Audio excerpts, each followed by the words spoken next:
자, 이제 1세션의 토론을 시작하도록 하겠습니다. 좌장님을 먼저 소개해 올리도록 하겠는데요. 연세대학교 행정학과의 문명재 교수님 소개해 올리도록 하겠습니다. 박수 부탁드립니다. 네, 그럼 문명재 교수님께 마이크를 넘겨드리도록 하겠습니다. 네, 감사합니다. 여기 어떻게 보니까 전체 활동 보고를 하신 분이 우리 문광진 박사님이고 방금 발표하신 분이 또 문정옥 박사님이고 제가 또 문명재 이 문과 집안의 잔치인 것 같아서 괜히 송구한 생각이 드네요. 오늘 저희들이 첫째 세션에 토론을 하게 됐는데요.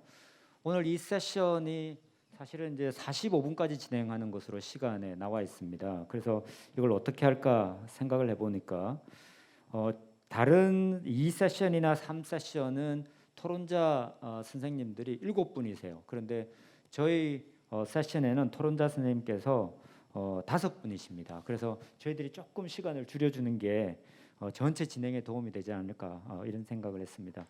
먼저 패널에 참가하신 선생님들 간단하게 소개드리고 말씀을 청하려고 합니다. 제 오른편에 계신 분이 강신욱 세종법무법인 변호사십니다. 소개드리겠습니다. 네, 그 다음에 계신 분이 우리 김종욱 교수님, 송화대학교 전자공학과 교수님이십니다. 참석해 주셨습니다. 그 다음에 한꺼번에 박수 쳐주십시오. 맨 오른쪽에 계신 분이 소비자 시민모임 사무총장으로 계신 우리 윤명 사무총장님 자리하셨습니다. 네, 감사합니다. 그리고 제 왼쪽에는 한양대학교 철학과 교수님인 이상옥 교수님 참여하셨습니다. 그 다음에 맨 왼쪽에 우리 이수경 법무법인 하우 변호사님 참석해 주셨습니다. 감사합니다. 그렇게 보시면 두 분의 변호사님, 그 다음에 두 분의 교수님인데 공대, 그 다음에 철학, 그 다음에 시민사회, 특히 이제 소비자, 소시모 우리 사무총장님 이렇게 해서 굉장히 다양한 5분이지만 굉장히 다양성을 추구하는 그런 위원회라고 보시면 되겠습니다. 이 분과는 9분으로 되어 있는데 2분께서 개인 사정상 참석을 하지 못하셨습니다. 기본적으로는 다 활동에 1년간 거의 참석을 하셨기 때문에 나름대로 이 인공지능과 관련된 윤리 분과위원회에서 활동하시면서 나름대로 다양한 생각을 하셨으리라고 생각합니다. 그래서 우리 문정욱 센터장님께서 발표하신 전체 윤리 그 분과위원회의 활동, 그 다음에 윤리 점검표 관련된 부분, 그 다음에 세계의 기업과 협업하면서 만들어진 그런 다양한 것들 쭉 지켜보셨는데 우리 패널 참가하시는 선생님들께서 각각 일단 한 3분 정도 생각하신 걸 한번 말씀을 해주시고 그 다음에 시간에 따라서 적절하게 저희들이 다른 주제로 넘어가면 어떨까 싶습니다. 네, 강 변호사님 부탁드리겠습니다. 예, 그렇습니다. 저는 오늘 되는 건가요? 예. 물리분과에서 1년 동안 이렇게 활동을 했는데요. 그래서 오늘 발표해 주신 문용센터장님의 여러 가지 발표에 있어서 당연히 저는 뭐 내용에 있어서 당연히 공감하는 바고 그거에 대해서 이제 말씀드리자면 하나 어떤 윤리, 인공지능 윤리와 관련돼서 어떤 이런 규범 체계를 어떻게 해야 될 건가에 대해서 한 가지만 좀 더 말씀을 드리고자 합니다.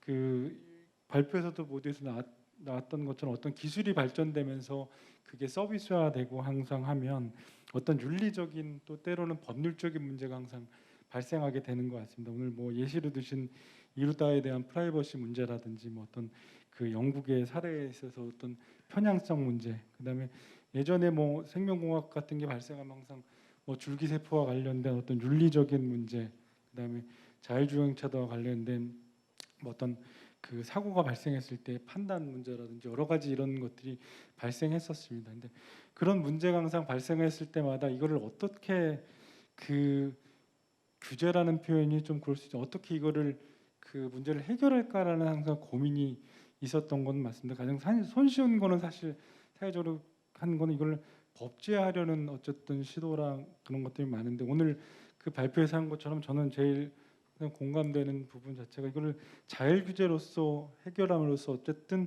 근본적으로 이런 그 어떤 윤리 기준이라든지 자율 정견표 자체가 어떤 기술의 발전을 막는 형태로 되어서는 안 된다라는 생각을 갖고 있습니다. 그러니까 그 기본적인 생각 자체는 어떤 그 일단 특히 이런 그 알고리즘과 관련된 이런 그 발전 자체가 그 비단 국내에서만 일어나는 것들이 아니기 때문에 어떤 글로벌하게 되어야 되면 자칫 우리나라에서 어떤 문제가 일어났다고 그거에 대한 그 해결책으로 어떤 법제화한다라고 해서 규제 쪽으로 간다라고 하면 기술 자체의 발전을 막을 수 있다라는 그 생각이 들고요. 다만 당연하게 그거에 대한 그 이루다 사건에서 그랬지만 어쨌든 그거에서 그 서비스를 그 제공하면서 나타날 수 있는 어떤 개인정보법과 관련된 어떤 그 위반 문제라든지 여러 가지 문제는 당연히 그 현행 새로운 법이 아니라 기존 법에 따라서 당연히 그거에 따른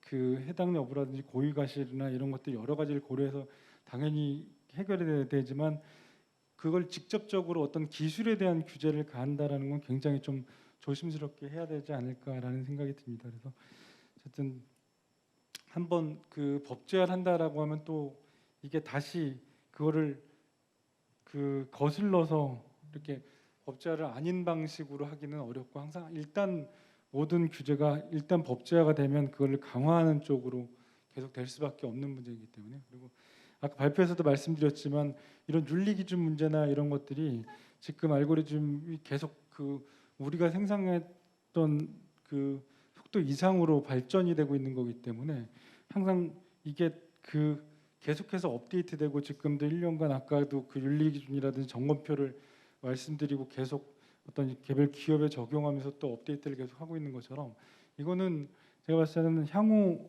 계속해서 뭐 내년도 후년도 그 계속 업데이트 돼야 되는 문제이기 때문에 그런 측면에서도 그 형태 자체가 어떤 그 경직된 그 법령이라든지 이런 형태가 아니라 자율로 해서 돼야 되는 거고 거기서 나타나는 문제나 이런 것들은 당연히 그런 문제가 일어나면 서비스를 제공하는 어떤 기술 개발하는 그 기업의 신뢰나 이런 평판에 관련된 그런 게 달려 있기는 당연히 기업들이 그 자율 형태로 돼 있더라도 그 노력은 당연히 할 것이고요. 그러면 이제 정부가 할 역할 자체는 어떤 자율로 되어 있지만 그거를 이제 그 여기 발표 내용에도 있지만 어떤 그거를 직접적으로 그 하려고 하더라도 하기 어려운 스타트업이라든지 이런 것들을 도와주고 교육해 주는 것들에 대한 노력을 어떤 그 법제화에서 이거를 지켜라라고 딱 단순하게 하는 것보다는 훨씬 중요한 방향이 아닐까라는 생각이 듭니다.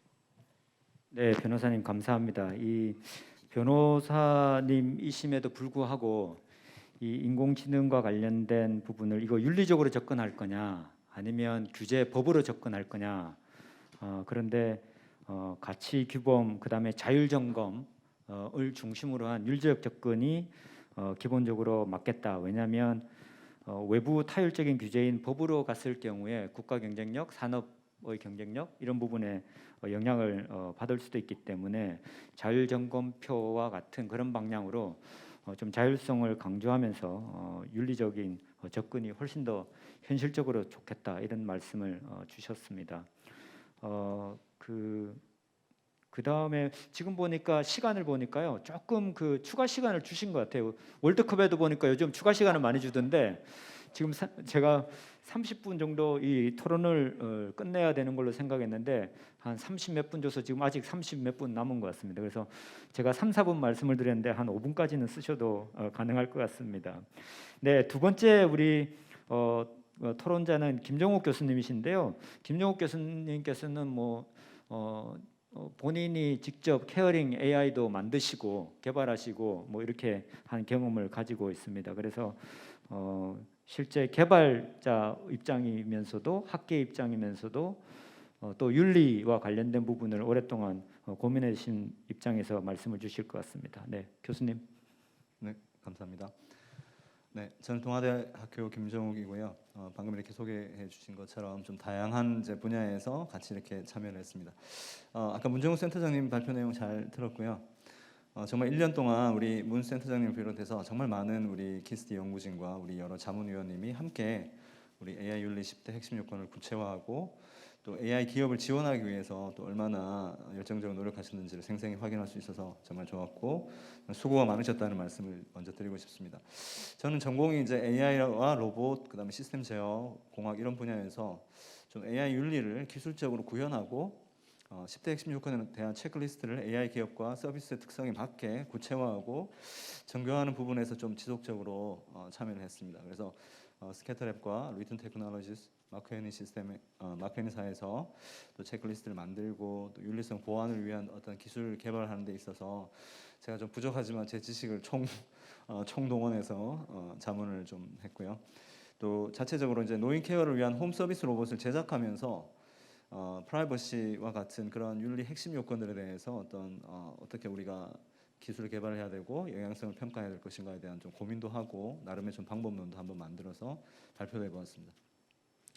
제일 기억에 남는 거는 일단 기업 입장에서는 그러니까 AI 윤리라는 정말 모호하고 추상적인 그런 영역을 이제 기술적으로 구현해야 되고 또 소비자들에게 그 대응책을 제시해야 되는 상황인데 이런 윤리 체크리스트가 그러니까 이전에는 없었잖아요. 근데 이제 생겨서 아주 훌륭한 좀 모범 템플릿이 됐고 그다음에 참여기업 내에서도 어떻게 하면 이 기준에 맞춰서 자사의 어떤 제품과 서비스를 충족시킬 수 있을 것인가에 대해서 굉장히 많은 고민과 노력을 하시고 또 그 결과로서 이제 아까 보신 것처럼 체크리스트를 발표를 하신 것 같습니다. 그래서 정말 참여기업들도 고생 많이 하셨다라고 이렇게 말씀을 드리고 싶고요.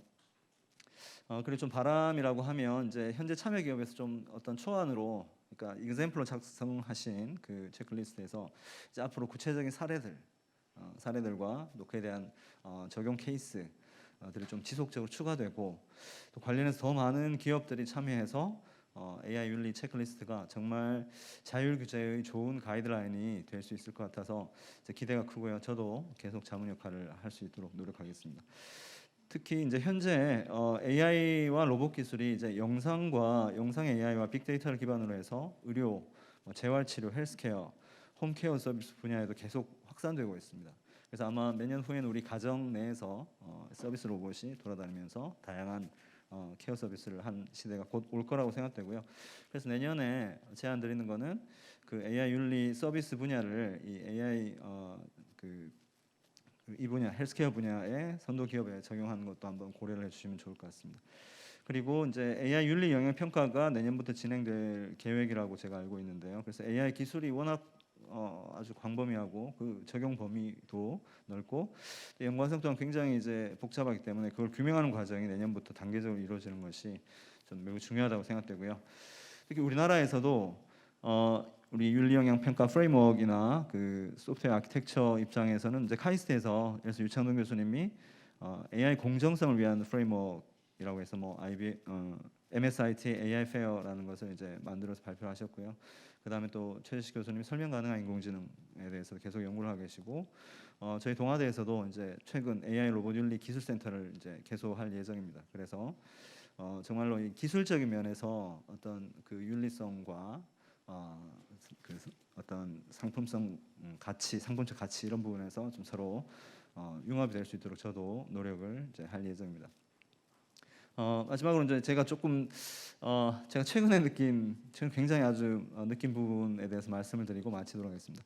제가 요즘 많은 분들이 그렇겠지만 지금 굉장히 바쁘시잖아요. 11월에 굉장히 바쁘셔가지고 저도 좀 잠을 줄이기에는 더 이상 더 줄이기는 어려울 것 같고요. 그래서 시간을 좀 줄여야 되겠다. 그래서 제가 쓰는 시간을 한번 쭉 봤더니 SNS랑 이 동영상 사이트에서 하루에 한 1시간에서 2시간 정도를 쓰는 것 같더라고요. 뭐 별 의식 없이. 그래서 이게 너무 지금 내가 일각일초가 아까워서 끊었습니다. 끊은 지 한 3주가 됐는데요. 결론을 말씀드리면 아직 물론 진행 중이지만 굉장히 삶이 편안해졌어요. 아주 행복하고 편안해지고.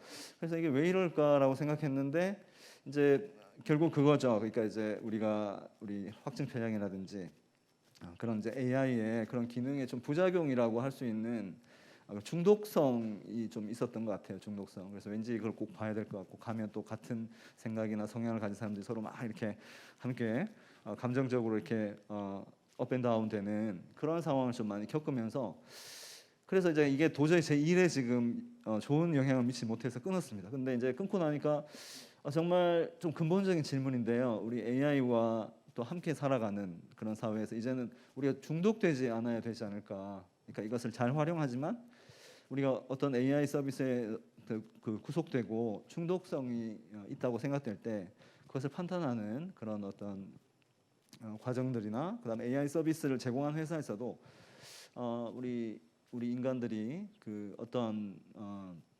성향에 중독되지 않도록 하는 그런 부분에 대해서 조금 더 우리가 고민을 하면 정말 우리가 행복한 삶, 편안한 삶을 살아가는데 도움이 되지 않을까 해서 약간 이제 굉장히 좀 추상적 개념이지만 내년에 저도 어떤 AI가 일으키는 그 중독성에 대한 좀 연구와 그에 대한 대응책에 대해서도 좀 연구를 해보고 싶고 우리 키스디에서 좀 관심을 함께 가져주시면 무척 좋을 거라고 생각됩니다. 네, 이상입니다. 네, 감사합니다. 김 교수님 뭐 그동안 연구하시고 실질적으로 여러 활동하시면서 느꼈던 소회를 말씀해 주셨고요. 특히 이제 기술 개발과 윤리성에 대한 조화 이 부분에 대한 고민을 공유해 주셨습니다. 특별히 자율점검표 이런 게 분야별로 좀 확산되고 적용되어야 되지 않겠는가라는 말씀을 주셨고요. 저희 아이러니하게도 AI 기반 여러 가지 시스템을 멀리하니까 생활이 편안해졌다라는 말씀을 주시면서 장기적으로는 이 개발하는 사람들이 좀 보다 인간다운 삶을 즐길 수 있는 방향으로 그런 큰 고민도 함께하면서 개발하는 것이 중요하지 않겠는가 이런 말씀을 주셨습니다. 네, 감사합니다. 다음 그 토론자 모실 선생님은요. 소비자 시민 모임 소시모 사무총장님으로 계신 윤명 사무총장님 모시도록 하겠습니다. 네, 감사합니다. 네, 소비자 시민 모임의 윤명입니다. 제가 이 AI 윤리 자율 점검표를 만든다라고 이제 듣고 그러면 이 만드는 과정에서 참여해서 의견을 줄 수 있느냐라고 했을 때 제 선뜻 하고 싶다라고 생각했던 이유가 있습니다. 소비자 단체에서 활동을 하다 보고 소비자 피해 구제나 소비자 권익을 증진시키기 위해서 활동을 하다 보면 법이 필요하다고 말합니다. 그리고 그게 있어야지 선명하고 명확하게 피해 구제를 할 수 있다고 저는 생각해 왔습니다. 그런데 이 AI 윤리와 관련돼서 그리고 AI가 적용된 서비스나 산업과 관련돼서는 그렇게 하기는 조금 어렵더라고요. 왜냐하면 어떻게 발전할지 어떤 세상이 올지 잘 몰랐습니다. 그리고 어떻게 변할지도 잘 모르겠습니다. 그렇기 때문에 섣불리 법을 만들자, 뭘 규제하자라고 선뜻 주장할 수가 없었습니다. 그리고 그렇지만 그렇다고 해서 이 산업을 기술 개발자들에 의해서 마냥 기술적으로 개발하도록 둘 수만은 또 없는 상황이었고 또 일정 부분 해외를 비롯하여서 우리나라에서도 관련된 이슈들이 터지고 있어서 이러한 부분에 있어서 그렇다면 일정 부분의 자율 점검 혹은 AI 윤리와 관련된 부분을 우리가 사회적으로 의견을 수렴하고 또 그것들을 이제 만들어가는 게 매우 중요하겠다. 그리고 어떻게 보면 이것이 법을 제정하고 하는 것보다 더 중요한 부분일 수 있겠다라고 해서 이 이제 포럼에 참여하게 되었습니다. 그리고 이제 제가 생각하는 AI 윤리는 조금 거창한 것은 아니었던 것 같습니다. 그저 지금 시대에서 디지털로 전환되어 가고 또 앞으로 미래 세대를 살아가야 할 텐데 그 과정에서 그럼 우리 사회가 정말로 존중해야 하고 중요시 지켜야 가야 할 가치들을 우리가 어떻게 정립할 것인가 그것이 제가 생각하는 AI 윤리였고 그것에 대한 부분을 나의 생각뿐만이 아니라 이 사회가 어느 정도는 소통을 통해서 정립해 가는 단계가 필요하다. 그리고 이 AI 윤리의 기본 개념이나 우리가 추구하는 방향은 향후에 변할 수 있다라고 저는 생각하고 이 자리에 참여하고 있습니다. 그리고 아직까지도 만들어가는 과정이지 이게 정립된 개념이라고는 생각하지 않고 이 AI 정책, 윤리 정책과 관련돼서 이 포럼을 통해서 많은 이해관계자들이 모여서 소통하고 그 개념들을 만들어가는 게 더욱 중요할 것 같다. 그리고 이 포럼이 그러한 역할을 해주는 것 같아서 저는 감사하고 매우 중요하다고 생각합니다. 제가 이 관련돼서 여러 가지 이제 논의에 참여하다 보니까 이 자율 점검표라는 거를 어쨌든 지금 시점에서 가장 중요한 가치들에 대해서 정했고, 그것이 정한 걸로 끝나지 않고 이게 실제 산업에서 아니면 실제 기술 개발 단계에서 적용하려고 한다. 그리고 적용하려고 기업들이 노력하고 있고 그것을 뒷받침해주고 있다라는 점이 매우 중요하다고 생각합니다. 만들어진 점검표가 사장화되거나 사용되지 않는다면 의미가 없는 건데, 그래도 이 기술 개발 단계에서 이런 것들을 활용하고 기술을 개발하려고 하는 움직임이 있어서 매우 긍정적이고, 조금은 이러한 부분이 더 확산돼서 더 좋은 가치들을 기술에 담았으면 하는 바람이 있습니다. 제가 준비했던 것 중에서 대부분의 의견들은 앞서서도 말씀을 주셨는데, 제가 이 논의에서 꼭 드리고 싶었던 내용은 이게 꼭 AI 윤리 점검표가 기술 개발자들에게만 필요한 것일까라는 고민을 하고 있습니다. 우선 기술 개발 단계에서부터 필요한 것은 맞지만 기술 개발자에게만 필요한 점검표는 아니다라고 보여집니다. 그러면 이용하는 이용자 단계에서도 윤리적인 가치에 대해서 공감하고 그 서비스가 제대로 구현되고 있는지에 대한 점검, 모니터링도 필요할 텐데, 그러면 어떠한 방법으로 이용자는 그것들을 사용해야 되고 그것을 어떠한 관점으로 보고서 이해해야 되는지에 대한 부분도 필요하지 않을까. 그래서 조금은 기술 개발 단계가 중요해서 지금은 시작했지만 언젠가는 이용자 단계에서의 자율 점검표도 필요할 것 같다. 그리고 이용자와 그 개발자 사이에 소통할 수 있는 또 점검표가 필요할 것 같다. 그래서 이게 어느 한 단계만 필요한 게 아니라 진짜 사회가 융복합 사회로 가는 것 같습니다. 그래서 다 연결이 되어 있어서 이러한 것들이 다 같이 이루어져야 되지 않을까라고 생각을 합니다. 최근에 제가 일정 부분 제가 쓰는 AI 기술이 적용된 건 매우 고난이도는 아니겠지만, 보다 보면은 이게 너무 과몰입하고 편향되고 또 어떤 부분에 있어서는 고립되고 이러한 경향들이 있어서, 그럼 이러한 문제들은 우리가 어떻게 해결해 나갈지, 앞으로도 이 AI 윤리와 관련돼서 사회 현상이나 사회 문제를 해결하는 논의들이 더 많이 필요하겠구나라는 생각을 했습니다. 마지막으로는 지금 자율점검표가 개발 단계 개발자들에게 초점이 맞추어져 있긴 한데요. 이게 실질적으로 개발된 프로그램을 다시 이용해서 서비스를 할 때에도 이 자율점검표로 가능할지, 이런 부분에 대해서는 저희가 지속되는 포럼을 통해서 조금은 더 정교하게 다듬어갈 필요가 있다고 보여집니다. 그동안 이 인공지능 윤리와 관련돼서 아직은 시작 단계이지만 이 논의가 계속 지속되어서 사회가 조금은 더 공공선을 추구할 수 있는 하나의 역할을 할 수 있기를 기대하면서 제 발언은 마치겠습니다. 감사합니다. 네, 사무총장님 감사합니다. 지난 2년간 우리 사무총장님 이 인공지능 윤리와 관련한 모임에서 이렇게 뵈면서 맨 처음에 제가 뵀을 때는 인공지능 윤리와 관련해서 그 어떤 생각을 정리해서 말씀을 드려야 될지 모르겠다, 이런 말씀을 하시다가 지난 2년 동안 다 정리가 되어서 이제 여러 가지 소시모 입장에서 말씀을 잘 주신 것 같습니다. 특별히 자율점검표 이런 것이 개발되어서 하는데 이게 나중에 실질적으로는 개발하는 단계에서 잘 적용해야 되는데 사장되지 않았으면 좋겠다, 그런 우려에 대해서 말씀을 주셨고요.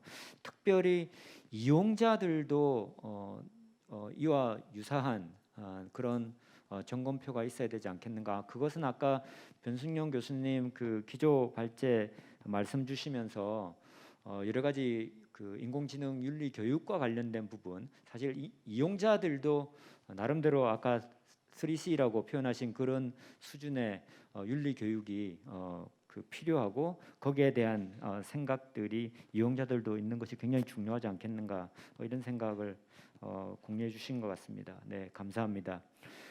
다음 그 토론자로 모실 분은요, 제 왼쪽에 계신데요, 이상욱 교수님이신데, 이상욱 교수님은 인공지능 윤리와 관련해서 국제기구 여러 논의장에서 실질적으로 참여하시고, 그 다음에 그것들을 또 저희들에게 공유해 주시는 그런 중간 역할도 많이 하셨습니다. 아마 국제적으로 논의되는 여러 가지와 함께 말씀을 주실 것으로 기대합니다. 이 교수님 모시겠습니다. 네, 감사합니다. 제 의견 드리기 전에 우선 그 AI 윤리 논의에 굉장히 탁월한 기여를 한 전문가를 세 분이나 배출한 그 문씨 가문의 영광에 대해서 일단 경의를 표하고 시작을 하겠습니다. 여러분들 졸리실 것 같아서 일단 이렇게 시작해 보겠습니다. 제 생각에는 문 센터장님이 발표하신 내용이 굉장히 공감이 많이 되고 당연히 굉장히 좋은 내용이라고 생각하는데, 그게 정확히 지금 이제 문 교수님께서 말씀하신 국제적인 AI 윤리의 조리와 일치합니다. 뭐냐면 제가 파악하기로는 이제 제 파악인데, 이제는 이게 그 원칙에서 행동으로 나가고 있다고 생각되거든요. 이게 막연하게 드리는 말씀이 아니라 실제로 2019년, 18년, 20년 단계 때까지는 각 여러 그 당사국들 현합체 뭐 OECD나 EU나 뭐 G20에서 주로 원칙 수준으로 안들을 내놓은 데서 이제 그쳤다면, 이제는 그 각 단체들마다 그것들을 구체화하는, 예를 들어서 IEEE가 에티컬리 얼라인 디자인 그 부클릿을 만든 다음에 이제는 이제 기술 표준으로 나가고 있는 것처럼 굉장히 구체적인 행동 단계, 그리고 그 행동 단계들은 그냥 AI 전체를 놓고 보는 게 아니라 여기 그 문 센터장님 잘 소개해 준 것처럼 특정 AI, 예를 들어서 뭐 언어 처리 AI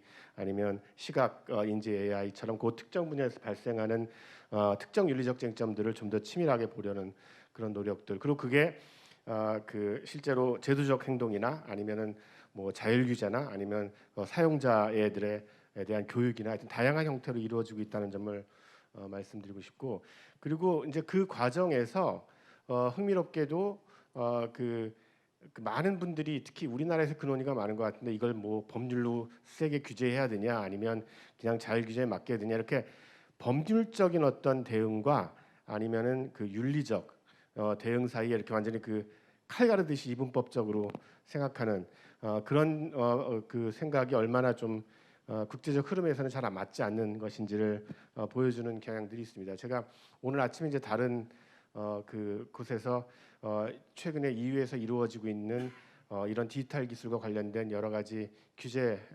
노력들을 듣고 왔는데, 그 중에서 굉장히 인상적이었던 게 디지털 서비스 액트라고 해서 이제 원래부터 있었던 디지털 마켓 액트와 같이 이제 트윈으로 디지털 기술과 관련된 다양한 규제 시스템들을 만드는데, 이것 자체는 법이 아닙니다. 제가 그래서 궁금해서 끝나고 나서 점심시간에 여쭤봤거든요. 그 발표하신 분한테 이게 당장 효력을 받느냐, 아니다. 왜냐하면 이게 디렉티브가 아니라 레귤러터리 프레임워크이기 때문에 결국 2024년까지 각국 정부들이 이 EU의 레귤러터리 프레임워크를 반영해서 각국의 법률들을 바꿔야 되는데, 그렇다고 그러면 그냥 선언적이냐, 그건 아니고 실제로 여기서 굉장히 민감하게 다루고 있는 몇 가지 이슈들이 있는데, 예를 들어서 아티클 35 같은 경우에는 그 지금 최근에 우크라이나 러시아 전쟁에서 서로 상대방에 대한 비방 공격이 사이버 공간에서 엄청나게 많이 있잖아요. 그러니까 실제로 그런 점을 의식해서 흔히 얘기하는 굉장히 나쁜 용어 가짜 뉴스, 사실 더 정확한 거는 허위 정보나 기만 정보인데, 허위 정보나 기만 정보에 대해서 어떤 특정 조건이 있을 때는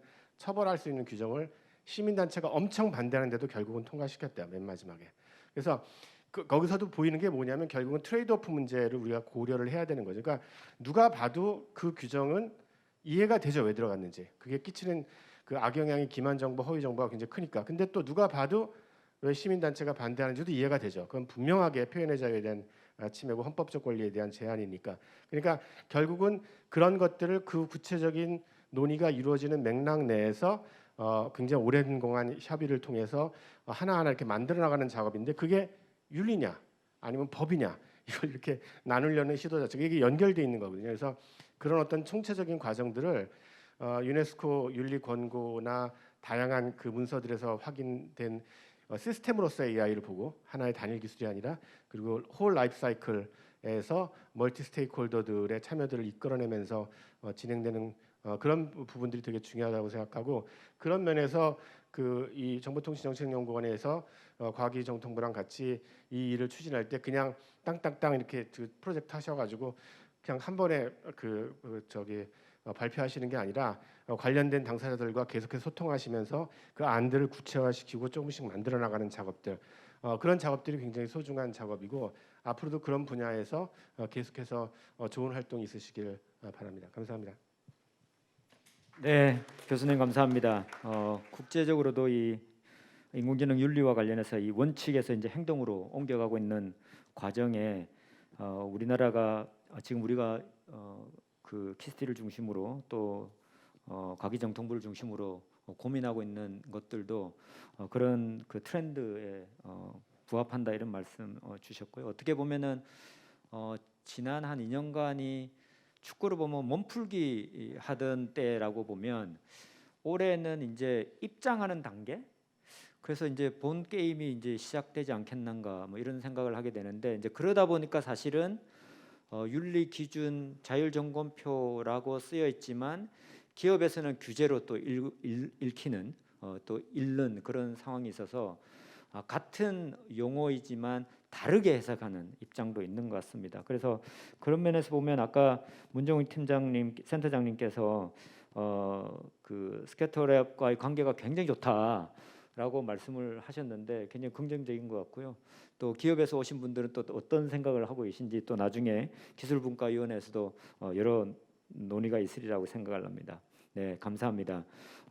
마지막으로 모실 그 토론자 선생님은 법률법인 하우의 이수경 변호사님이신데요. 과기정통부 그리고 관련된 분야에서 여러 활동을 많이 하고 계신 것으로 제가 알고 있습니다. 이수경 변호사님 모시겠습니다. 네. 저희 방금 이상학 교수님이 문씨 가문의 영광에 대해서 얘기해 주시니까 사실 곰곰이 생각을 해보면 제가 어렸을 때 아시모프의 로봇 소설을 읽으면서 로봇 3대 원칙 이런 얘기를 되게 많이 들으면서 자랐는데, 결국은 20년 뒤에 제가 이런 포럼에 참여하게 돼서 저희 이씨 가문의 영광인 것 같습니다. 저희가 1년 동안 지금 이 포럼을 하면서 제가 굉장히 좀 고맙게 생각했던 거는, 이렇게 참여할 수 있는 기회 주신 것도 너무 감사한데, 여기는 아까 지금 스캐터랩도 나왔지만 산업계가 같이 들어와 있어가지고 저희가 굳이 따로 업계 의견을 들을 이렇게 자리를 마련하지 않아도 이 자리 포럼에 오면은 항상 같이 얘기를 할 수 있어서 너무 좋았습니다. 저희가 이게 변호사이다 보니까 법률적으로 항상 그 아까 강신욱 변호사님도 얘기하셨는데, 자율규제보다는 사실 우리는 일단 법제화 시작한다 이런 논의들이 굉장히 많은데, 여기 와서 얘기를 듣다 보면 그건 정말 방향이 아니구나 이런 생각을 되게 많이 하게 되거든요. 특히 AI 같은 경우는 앞으로 새로 생기는 서비스나 지금 하고 있는 서비스들 경우에 거의 그 통신회사 망처럼 약간 필수 설비라고 보여지거든요. 그래서 이런 지금 연구 형태가 다른 기술 분야에서도 되게 모범 사례가 될 수 있을 것 같아서 이번에 과기부랑 키스랑 이런 일을 하게 돼서 이게 좀 백서 형태라든지 이런 게 남았으면 좋겠다. 그래서 다른 분야에서도 좀 모범 사례로 삼았으면 좋겠다 이런 생각이 되게 많이 들었습니다. 오늘 이제 문 센터장님 발표 이렇게 듣다 보면 저희가 처음에 윤리 점검표 이제 이거를 만들 때는 이렇게 분야별로 고민을 못 했었는데 1년 동안 연구하면서 지금 자료 15페이지도 보시면 챗봇만 시작한 게 아니고 장문이라든지 영상관제 이런 식으로 분야별 점검표가 사실은 이제 만들어지고 있습니다. 근데 이게 굉장히 바람직하다고 생각이 드는 게, 저희가 그 서비스들 보면 표준약관 같은 경우도 사실은 기존에는 표준약관 하나밖에 없었는데 공정이나 소비자원에서 많이 노력을 해가지고 서비스 업종별로 이런 걸 많이 분야별 특성을 반영해서 만드는데, 사실 AI 점검표도 그런 게 되게 많이 필요하다는 생각이 듭니다. 저희는 약간 일률적으로 만들어 놓은 게 있었는데 이게 점점 분야별로 참여하는 사업자들이 생기다 보니까 이렇게 좀 나눠지게 돼가지고 올해 이거는 저희 이 연구의 성과가 되지 않나 이런 생각이 좀 들고, 그다음에 이제 또 두 번째로 말씀드릴 거는 이 자료에도 지금 24페이지라든지 25페이지에 보면 기업 지원 방안이라든지 또는 정책 협력 플랫폼을 만들어야 된다 이런 얘기를 하거든요. 사실 이렇게 자료가 너무 흩어져 있으면 기업들이 접근하는 굉장히 어려운 게 있는데, 이런 플랫폼이 포털이 이제 같이 만들어져 있으면 사실 접근하기 쉽습니다. 그리고 최근에 보면 기업들이 ESG 이런 것 때문에 윤리에 대해서 되게 관심이 많이 있습니다. 근데 이제 대기업들은 본인들이 알아서 법무팀도 있고 막 이렇게 하니까 잘 하는데 중소기업이나 스타트업 같은 경우는 이게 되게 어렵습니다. 그래서 저희는 이번에 과기부나 지금 키스디에서 그 벤처나 스타트업 상대로 해가지고 사단법이 뭐 그 벤처기업 협회도 있고 코리아 스타트업 포럼은 이미 과기부랑 되게 제가 알기로는 좀 이렇게 협력을 하고 있어서 이런 데를 통해 가지고 상시적으로 컨설팅이나 프로그램 제공할 수 있는 이런 배려가 좀 더 있었으면 좋겠습니다. 네, 감사합니다. 네, 그 여러 가지 말씀을 주셨는데 저도 이제 그 우리 이 변호사님께서 말씀을 하시니까 생각나는데 맨 처음에 자율점검표 이렇게 안이 쫙 나왔을 때 문항이 굉장히 많았어요. 그리고 많은 위원님들께서 문항이 너무 많다. 그리고 이거 기업들이 이걸 받아서 어떻게 적용하겠냐. 두 번째는 너무 추상적인 게 많아서 개발하시는 분들이 이걸 도대체 어떻게 점검하라는 거냐. 거기서 엄청난 오해의 소지가 있을 거다. 그 다음에 기존의 다른 차원에서 하는 점검을 따로 여기서 할 필요가 있겠는가. 그래서 개보위에서 하고 있는 그런 부분들은 아예 원용하자.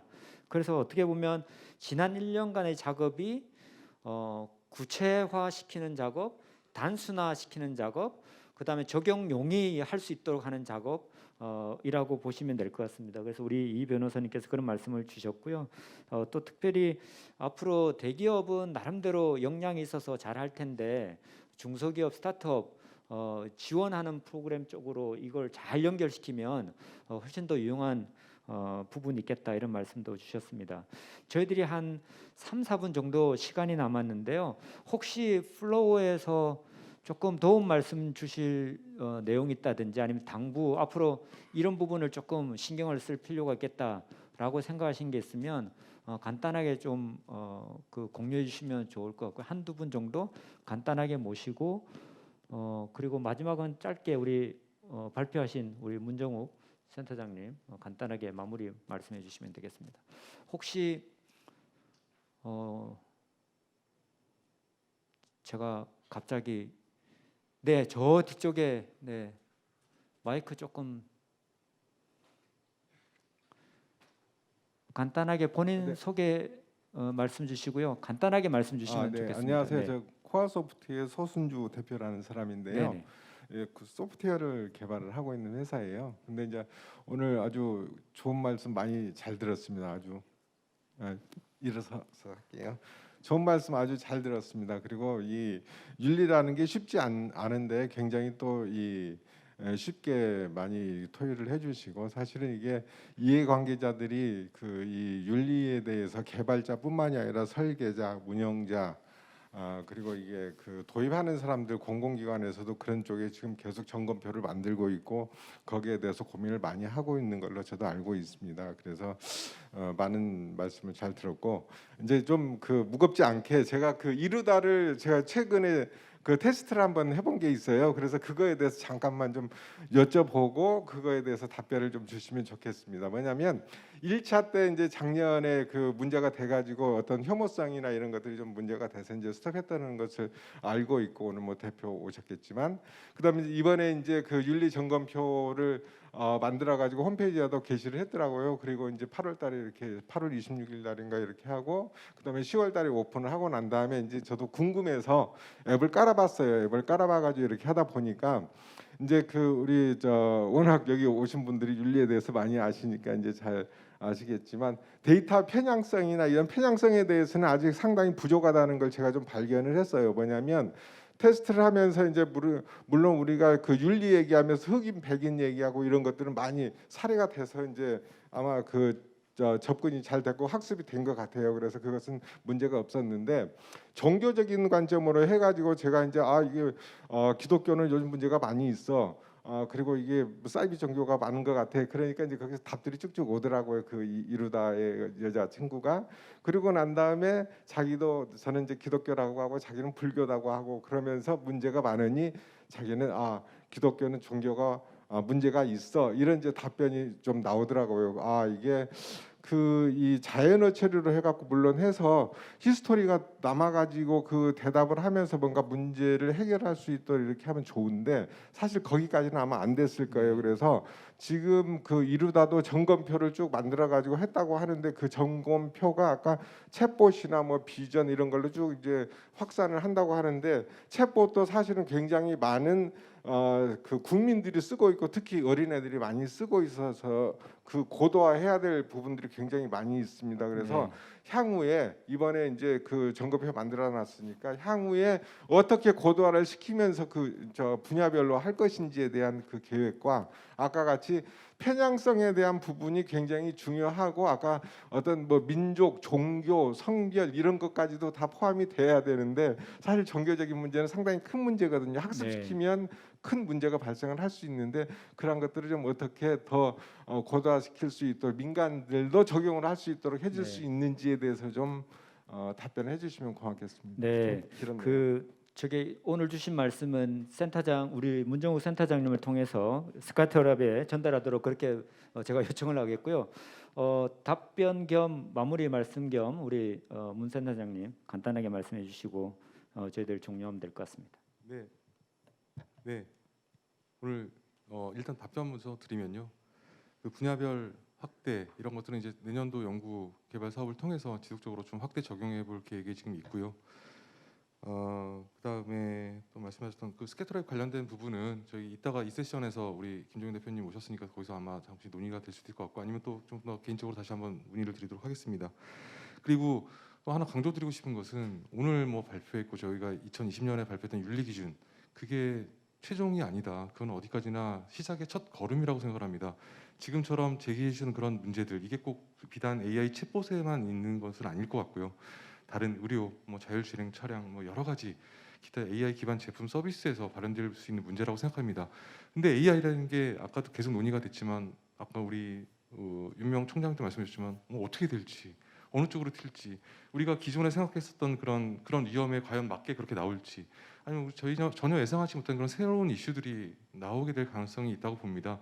그렇게 나오게 되면 기존에 생각하지도 못한 걸 곧바로 입법을 해서 규제를 할 수 있는 그런 상황은 아니지 않습니까? 그러다 보면 일단 윤리적인 문제를 풀어서 인공지능 윤리 기준도 3대 원칙, 10대 핵심 요건을 가지고 있지만 이것들은 또 새로운 이슈가 나오면 또 새로운 기준, 핵심 요건들이 들어갈 수도 있을 것 같고요. 또 뭐 클리어하게 해결된 문제는 더 이상 인공지능에 관련돼서는 예를 들면 투명성 이슈는 없다 그러면 그건 윤리 기준에서 빠지면 되는 것 같고요. 그런 식으로 계속 이렇게 지속적인 보안 발전을 하겠다 할 수 있도록 노력을 하겠다 말씀을 드리고요.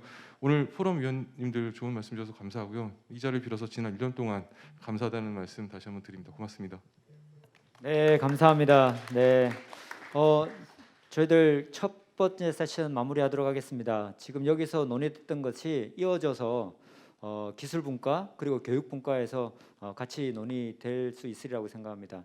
참여해주신 우리 토론자 선생님 그리고 말씀 주시고 그 다음에 또 그 여러 가지 좋은 제안 또 해주신 선생님께 감사드립니다. 고맙습니다. 네, 고맙습니다. 윤리 분과의 세션이 마무리가 됐습니다. 다시 한번 큰 박수를 부탁드립니다.